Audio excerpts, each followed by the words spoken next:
പാപ്പു സംസാരിച്ച വീഡിയോ ഞാൻ കണ്ടിരുന്നു. ആദ്യമായിട്ട് ഒരു പോസിറ്റീവ് കാര്യം പറയാം. മൈ ഫാദർ എന്ന് പറഞ്ഞു. Thank you. നിന്നോട് തർക്കിക്കാൻ അപ്പ ഇല്ല.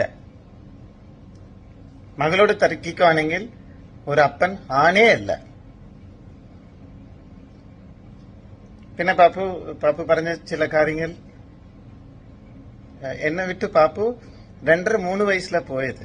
3 വയസ്സാകുമ്പോ എന്നെ വിട്ട് അകന്നു പോയി. ഇപ്പൊ ക്ലാസ് എടുത്തടിച്ചു എന്നുള്ള കാര്യമൊക്കെ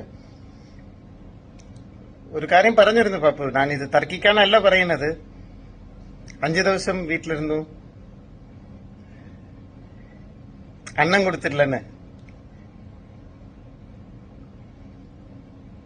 പാപ്പു ഇത് തർക്കിക്കാനില്ല. ജയിക്കാൻ പറ്റും. ഇന്ന് ഞാൻ തോറ്റു കൊടുക്കുക. നീ ജയിക്കണം. വാക്കായിരിക്കും പാപ്പു. നിന്റെ വീഡിയോ മുഴുവൻ ഞാൻ കേട്ടു. ഇഫ് യു ലവ് മീ, ഇനി എന്നോടും എന്റെ കുടുംബത്തോടും ബന്ധപ്പെടില്ലെന്ന് പറഞ്ഞു. ഞാൻ വിചാരിച്ചു ഞാനും നിന്റെ കുടുംബം എന്ന്.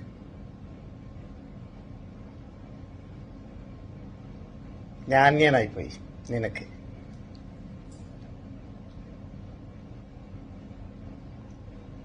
പക്ഷെ ഒരു വാക്ക് മാത്രം പാപ്പു ഇന്ന് ഞാൻ പറയാൻ ഇനി തൊട്ട് ഞാൻ വരില്ല. ഞാൻ ഹോസ്പിറ്റലിൽ മരിക്കാൻ കിടന്നപ്പോ നീ വന്നത് കൊണ്ടാണ് ഞാൻ തിരിച്ചു വന്നതെന്ന് ഞാൻ വിചാരിച്ചിരുന്നു.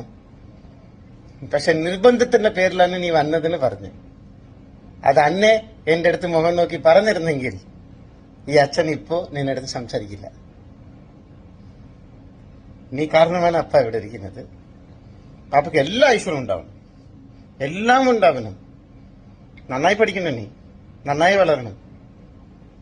നിന്നോട് മത്സരിച്ച് ജയിക്കാൻ ഒരിക്കലും എനിക്ക് പറ്റില്ല.